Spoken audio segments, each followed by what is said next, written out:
Devika, whenever you're ready. Hello, we're Team Vector, and this is our proposal for increased transparency in the palm oil industry.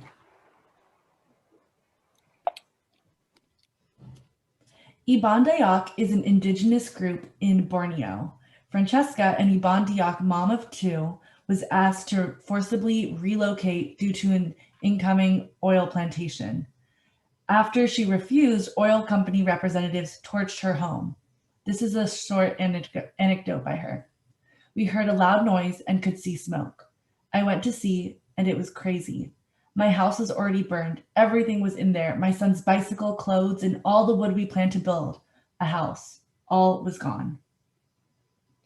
After hearing so many heartbreaking stories of the mistreatment of the indigenous people in Borneo, our group really wanted to hone in and focus on the supply chain relationship between the large oil companies and the indigenous people and the local palm oil farmers and the indigenous people.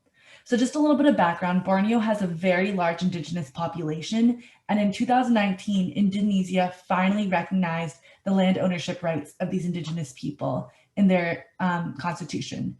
They gave the Dayak Iban 10,000 hectares of land. However, the Dayak Iban is a very large, very recognized group. What about the smaller, lesser known, sparsely populated peoples? Many of them are unaware of their land rights. They have to first take steps to even become legally recognized, and they have to navigate the bureaucracy and costs of declaring land ownership.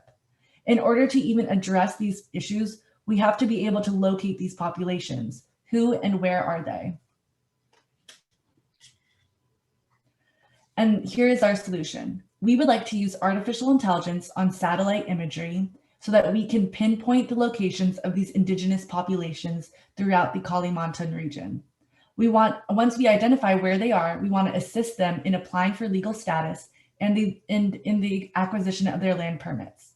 We will partner with a local NGO to officially compile a data set of indigenous communities, their locations, their land boundaries, and their status of land ownership. With this data set, we can provide the information to carefully vetted indigenous and anti-deforestation NGOs in Borneo. So an important aspect that we just touched on is improving the transparency of what the issue is with the large oil companies compared to the local palm oil farmers. And a clear distinction must be made there. The large palm oil companies in the past might have been rapidly expanding their plantations and disregarding the welfare of the indigenous population. But as time has gone on, the government and the world has had a bit of a spotlight on these organizations. However, these local farmers do not have such limitations or maybe moral regard. So the indigenous populations around those areas might still get their land taken away from them without any rhyme or reason. Our solution has important environmental implications. By making the process more difficult for these large plantations to come and steal indigenous land, you're preventing the further deforestation of land, and it's also empowering indigenous people and resulting in human rights implications. As the AIPP, or the Asian Indigenous Peoples Pact, our primary goal is to inform Indigenous people of their rights and to ultimately allow them to gain full control over their lands, their territories, and resources. And just developing the original methods of the AIPP, we will also be focusing on the data side of things. So as I'll explain later in the presentation, we'll be using an AI method or a convolutional neural network to obtain data, which will ultimately tell us where these indigenous communities are located. And then we'll then give this data to other organizations that we will be partnering with to create our final data set and give these individuals legal rights to their own territories. So as Sarena just mentioned, we can't work on this project alone. So we need to partner with Wri Indonesia. They have made a huge impact on the mapping of Indonesia through a variety of means, varying from satellite imagery to participatory mapping. They have also been pivotal in the acquisition of land permits in other parts of Indonesia for these indigenous people. In 2019, there was also an amendment to the Indonesian Constitution in Article 18b2, stating that indigenous people have the right to their land and the conservation of it. With this in mind, we believe that we are uniquely situated to assist in not only the acquisition of permits, but locating and pinpointing the specific regions in Kalimantan in which these indigenous people are located. Sarena will later explain how we do that with the CNN. Here's a bit of a timeline for our year one plan. We want to establish a connection with WRI and discuss our value proposition. What do we bring to the table that they are lacking? On September 2021 or August, sometime around the dry spell when there shouldn't be much cloud cover, we hope to get the first round of satellite images from WRI, around a 2x2 meter resolution. We intend to train the CNN from initial image acquisition and existing WRI participatory mapping data that they have from other locations in Indonesia, assuming that the housing structures are very similar in form. That way we can truly train the project. The notes you see in yellow are what WRI would then push in that coming year, working on the permit. And at the end, you see that the WRI will connect with us again with the participatory mappers in the field for us to better consolidate our data. Now, just to give a brief explanation about a convolutional neural network, or a CNN, this is a commonly used deep learning algorithm that works to categorize images by finding commonalities and differences among these images. The first step in creating the CNN is to input a set of training images with the correct labels. The algorithm itself will then pinpoint certain similarities between the images with the same labels and then differences seen between the images with different labels. After the CNN has been executed, we input testing images without labels, and the CNN should ultimately be able to provide us with the correct labels for the images we have just inputted. And now to hone in on the CNN with our own project, our first step, like I said before, is to obtain our training images with our labels. So these are going to be satellite images or which are recognized indigenous Kalimantan civilizations with the correct labels, which will either be an indigenous civilization or not an indigenous civilization. We will then run the algorithm and then put in our testing images to identify the unrecognized Kalimantan indigenous civilizations. The WRI, which we're also working with, has a lot of existing data on other regions in Indonesia, which tells us the recognized indigenous communities. So we can also use this for our training set for our CNN.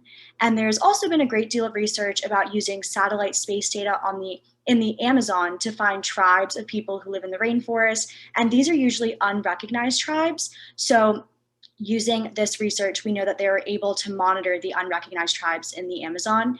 And then what we have on this slide right here on the bottom left, this is just a satellite image of a remote Amazonian indigenous reserve, which is very similar to what we are looking for in our project as well. Something we keep mentioning is participatory mapping, and that quote in the bottom right sort of sums it up. It's this idea that we want the local people involved in the process so that it becomes a community effort. And as we know from experience from statements from the Kalimantan region, the indigenous people are very prone to wanting to conserve their land. Sometimes they have cycles of 10 different plots, which they don't touch for 10 years so that it can revitalize. We hope that with the help of WRI and their acquisition of these land permits, they will be greater able to not just map out the general location of these people, but also the specific boundaries and the names of these communities as well as they grow and develop. Here we have just a couple of milestones that we hope to reach. In our first year, we want to have a CNN that has identified indigenous communities, establish a partnership with the WRI, especially the Kalimantan regional offices.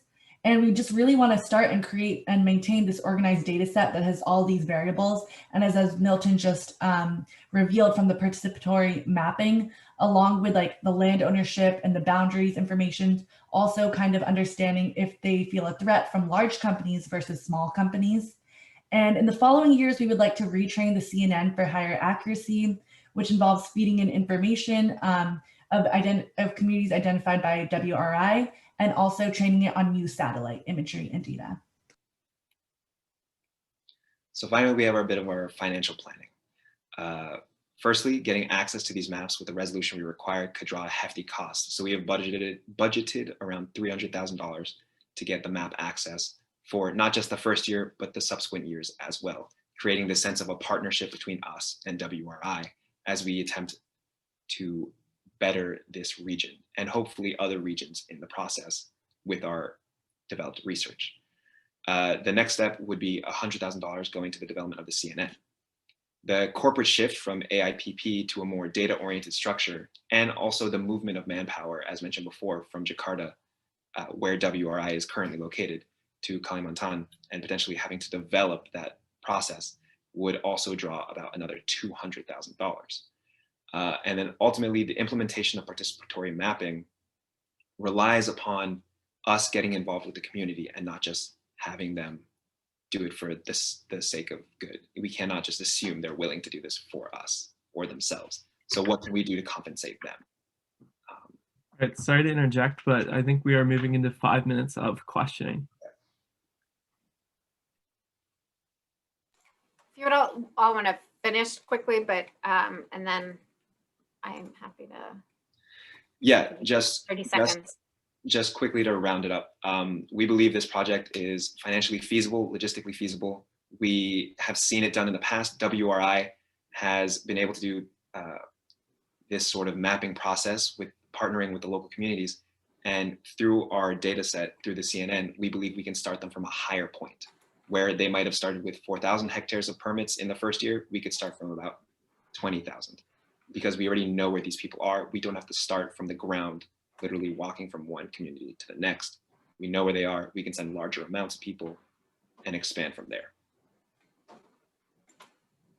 So thank you. I know that this is Indigenous rights is an issue at least near and dear to both Laura and I's hearts in the work that we do. And I actually know the head of AOPP.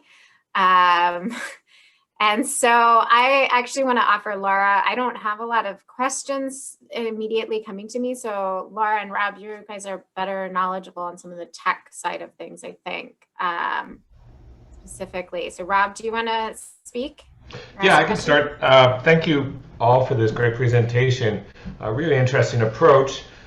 From the satellite perspective, well, really from the artificial intelligence perspective, it sounds like you're really just trying to identify the locations, probably of forest clearings where people live.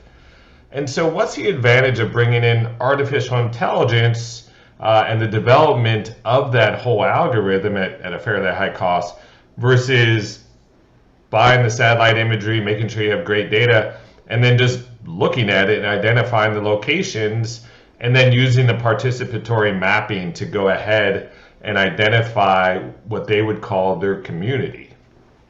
So I think, unless anyone else wants to take that, I think that's a great question. And ultimately, it's the fact that we want this to not just be limited to Indonesia. If it was just a small project limited to Indonesia, then we could just focus on, okay, we'll buy this map and we'll just look at it and just stare at it and look for the people in these clearings.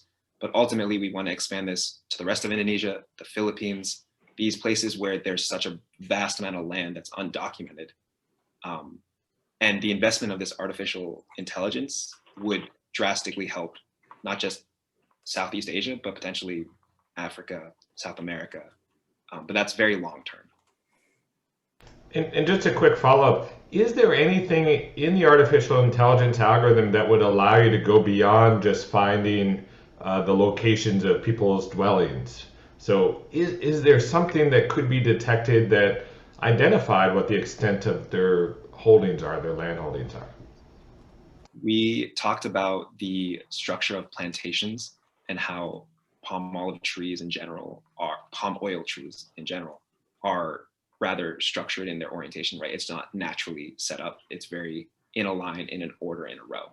And you can clearly see that from a map and distinguish between what might be a large corporation's plantation versus a small, more local farmer, which could still be the greater issue we're talking about here. I don't know if that completely answers your question. Sarena, Devika, do you have anything else? Thank you. Laura, do you have questions? Sure. Practically speaking, can you walk me through your budget again a little bit? Because I'm not sure I fully got how much total it is. And then the other thing I wanted to ask about is that timeline where in year 10, you're still retraining on new communities or additional communities within this region. And is there, I mean, that seems like a really long time to still be identifying new territories in this region. And last thing, sorry, have you thought at all about perhaps there are groups that don't want to be on the map, right? There's advantages certainly, but also disadvantages potentially to being made official and made legible to the government. So those are, sorry, distinct but related perhaps questions. I can speak about this a little bit, especially some of the last few questions.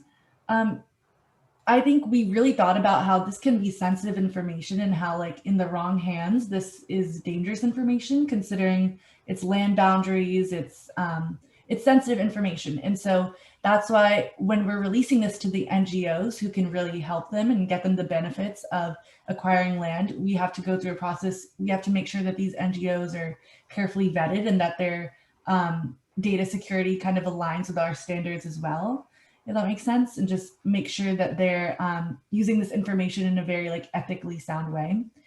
As for the milestones, the reason why we want to keep retraining the CNN is because along with the participatory mapping, they probably have identified civilizations that maybe our CNN may have even missed, starting from our initial locations. So if we can feed in those satellite images of those new images of civilizations, we can even increase the accuracy of our CNN.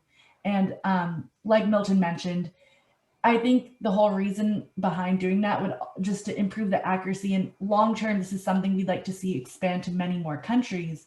And picking up on civilizations we might have missed is a good thing to kind of understand the process of how that works. Just one last thing to add for retraining the CNN. For year 10, you don't know how many natural disasters can happen. And particularly in the Southeast Asia region, there's a lot of changing rise in sea levels, populations have been moving, sometimes they're grouping up. So it's not just retraining, but it's also just reassuring that our algorithm still works and that the data we have isn't false. It's not outdated. Okay, we have to move into deliberations now. We are behind schedule, but thank you guys. Thank you very much. Yeah, Thank you very much. The room, but thank you. Thank you. Thank you. Sorry.